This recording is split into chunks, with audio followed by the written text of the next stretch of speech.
पत्नी बनाने के साथ देव ने किया वसुधा को किस। पंडित जी ने दे दिया है देव और वसुधा को आजीवन साथ रहने का आशीर्वाद। उड़ गए हैं चंद्रिका की होशियां। दोस्तों, वसुधा का आने वाला ट्विस्ट बहुत ही इंटरेस्टिंग हो चला है। पर कहानी में आप देख रहे हैं कि वसुधा की चुप्पी देव को परेशान कर रही होती है, जहां पर देव जो है कुछ भी खाने से और पीने से मना कर देता था, जिससे कि वसुधा सच बताए, और वसुधा का सच ही देव के लिए अब बहुत जरूरी हो गया है। तो वहीं अब दूसरी तरफ जो है हनुमंत, यानी कि जो वसुधा के पापा है ना, वो पंडित जी की बताई हुई व्रत को पूरा कर रहे हैं। और आखिरी दिन अब यहाँ पर जो विधि पूरी करनी है, जिसमें कि उन्हें जो है जल अभिषेक करना होता है शिवलिंग पर, तो वहीं पर वो पानी लेकर जाते हैं और उसे चढ़ाते हैं। तो वहीं पर वसुधा को लेकर जैसे ही जो है अब बेचारे चल रहे होंगे ना सीढ़ियों पर, तो भाई अब यहाँ पर उन्हें चक्कर आने वाले। दरअसल आपको बता दें कि उनके पैर पर कील चुभने वाली है और बहुत परिश्रम कर रहे हैं वो अपनी बेटी को बचाने के लिए, क्योंकि जो महामृत्युंजय यज्ञ हुआ था ना, उसके चलते वसुधा ने अपनी जान की कुर्बानी दे दी है।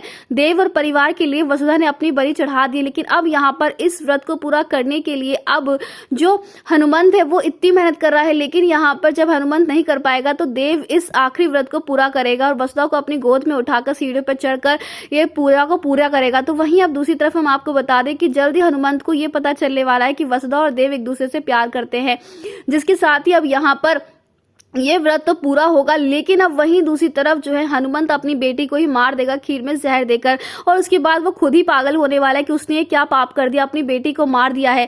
जहां आने वाले ट्विस्ट में दोस्तों अब हनुमंत जो है वसुधा और देव के रिश्ते के खिलाफ नहीं बल्कि उनके साथ होने वाला है, क्योंकि अब यहाँ पर पंडित जी हनुमंत को बताने वाले हैं कि वसुधा और देव का रिश्ता तुमने या मैंने नहीं जोड़ा है, बल्कि उस ऊपर वाले ने जोड़ा है, और इस परिवार के लिए वसुधा ही बनी हुई है। क्योंकि अगर वसुधा और देव अलग हो जाएंगे ना, तो देव का काल शुरू हो जाएगा, वो मर जाएगा, और अगर वसुधा देव से अलग हो जाएगी तो उसकी जिंदगी का भी कोई मतलब नहीं रहने वाला है।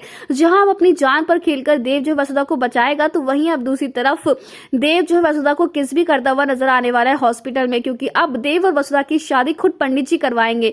लेकिन अब चंद्रिका से ये सब कुछ बर्दाश्त नहीं होने वाला है। जी हाँ, आने वाली कहानी में जहां वसुधा को उसके पापा का सपोर्ट मिलेगा, तो वहीं अब दूसरी तरफ चंद्रिका इस रिश्ते के खिलाफ होने वाली। लेकिन पंडित जी अब यहाँ पर चंद्रिका को चुप रहने के लिए कहने वाले, और कहने ये भी वाले हैं कि वसुधा तुम्हारी बहू आज से नहीं है, बल्कि बहुत समय से है। उसके गले में मंगलसूत्र देव के नाम का ही है, और जब जब इस लड़की ने इस मंगलसूत्र को खुद से दूर किया है, तब तब आपके बेटे पर संकट आया है। जो सुनते ही चंद्रिका के होश उड़ जाएंगे। यानी कि दोस्तों अब यहाँ पर इस शादी को मान्यता देनी ही पड़ेगी, चाहे वो चंद्रिका हो या फिर कोई और ही क्यों ना हो। तो आप भी कितने एक्साइटेड देखने के लिए आने वाले इस धमाकेदार ट्विस्ट को दोस्तों हमें कमेंट के शेयर करें। क्या आप चाहते हैं कि जल्द से जल्द वसुधा और देव की शादी हो जाए, ये हादसा हमेशा के लिए देव और वसुधा को पति पत्नी बना दे? तो हमें कमेंट के शेयर करें।